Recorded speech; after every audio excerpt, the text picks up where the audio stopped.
So I made a video about the rash remedy and the rash I was having. Pretty significant detox, and I realized I never followed up on that. So I wanted to give some more insights and an update.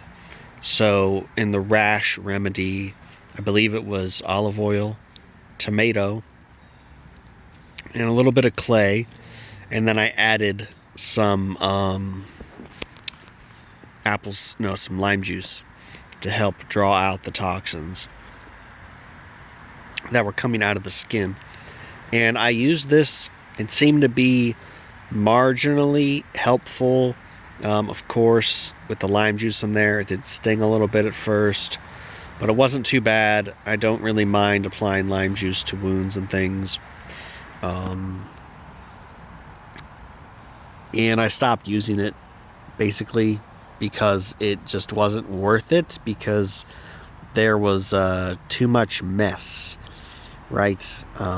It's on my hip area, the sides of my thighs and my hip area, and that's just pretty messy. It's a pretty messy area. It's high traffic. You know, I'm wearing pants pretty much most of the day, and you know, it like gets in there, and then it's like, okay, what do I wrap it with? I don't really have a lot of, you know, big bandages. It's not really worth going to buy them. So the rash got really bad, and this was early July, and then by mid-July it was like really bad, and it kind of got a little better because I had more skin flaking off than not, so that was nice. But it was just still so itchy, and it like keeps me up at night, or it kept me up at night. And then I had this thing, you know, for the conference, and it was really bothering me. I just resorted to rubbing butter on my skin at this point and drinking more lube formula, which seemed to help a little bit, but it wasn't getting rid of it. Like I said, when I started doing this, I was a lot of more dry skin was flaking off, which I guess is a good thing. And I got a very helpful tip from someone who's been on the diet for over 15 years. She's a nurse practitioner, a lady in her 70s, and I was talking to her at the conference about it, and she told me a story that she called Ogenus because her dog was having a hard time. She said her dog was limping and whining, and its hips were having a problem. And I'm not sure if there was a rash involved, but I know there was a hip problem. There was pain because the animal was whining. A German Shepherd. And she called Ogenus, and she told Ogenus what was going on, and he told her to mix clay with milk and apply that to the hip area, and then wrap it in a moist towel, and then let it sit. And she said as soon as she did that, the dog immediately stopped whining. So, because I was telling her about my rash, I was like, you know, I've been doing a lot of butter, and it's like helping a little bit, but it's still so itchy. And she said, yeah, I would try that. So I was able to get some clay from a creek nearby, which was really good stuff. You know, Burke's Garden is full of minerals and a really nice clay bed. And the stuff, the clay, it doesn't get too runny as it was wet. It came up, it was like the perfect mixture. You know how clay is when you pull it out of the riverbed or a creek bed? And this is what that was. So I loaded up on quite a bit and took it home. But anyway, that night I collected a good amount of clay, and I applied it all over my legs and my hips, where I was having these outbreaks of rash. And I only had it on for about 4 hours, and what I did was I wet my boxer shorts so they were moist, and then I wrapped it in a towel, to kind of keep the clay moist. It didn't really work too great at first. In fact, I don't even remember if I wet my pants, because I was like sleeping in a main room. I didn't have a bedroom. I just was sleeping on the floor so the guests could have, you know, beds. You know, people who were paying for beds and stuff, like, and the guests, so they could have the beds. And I just said, you know, I'll just sleep on the floor. That's fine. And yeah, it kind of dried out like after 4.5 hours, but I was able to sleep. I wasn't itchy, and then like it all came off, and I washed it off in the tub at night, and then it was 50% better the next day, and I wasn't having the itching. It was great. And then I did a little bit more that night, and it got a lot better, like a lot better.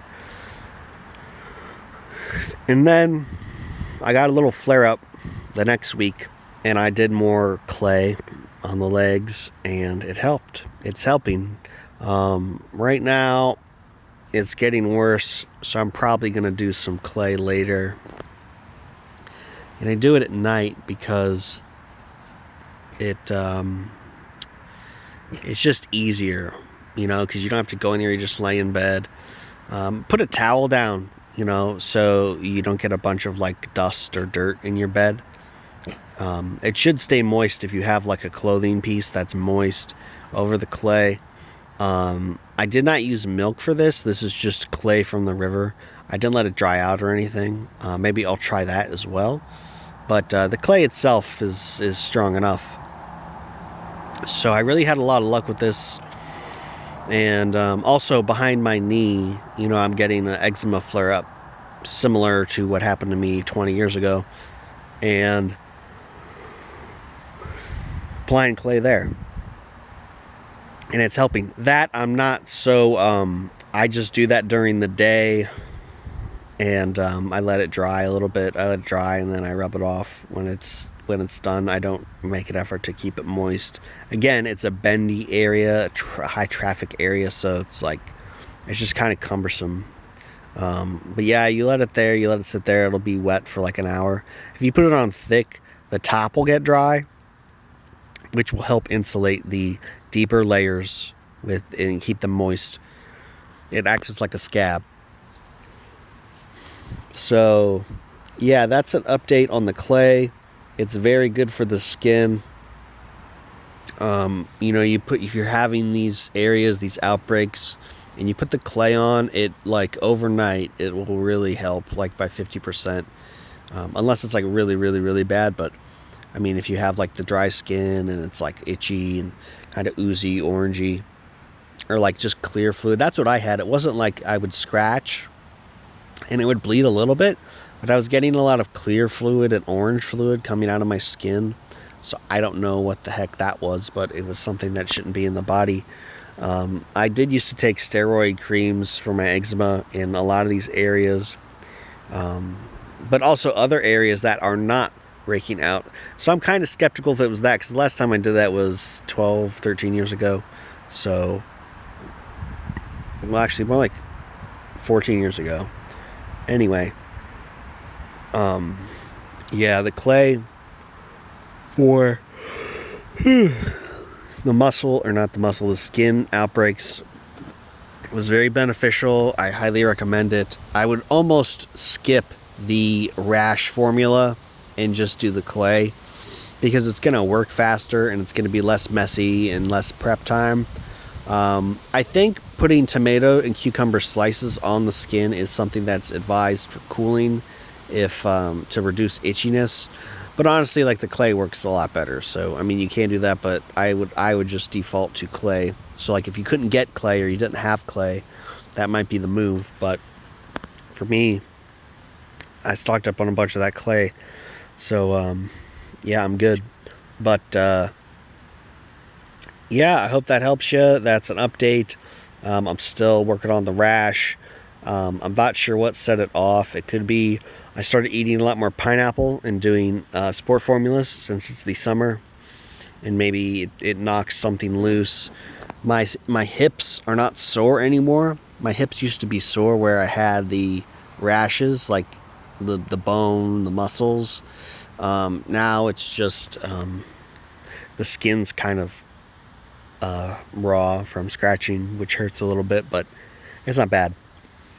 So that's about it. Questions or comments, leave them below. Yep.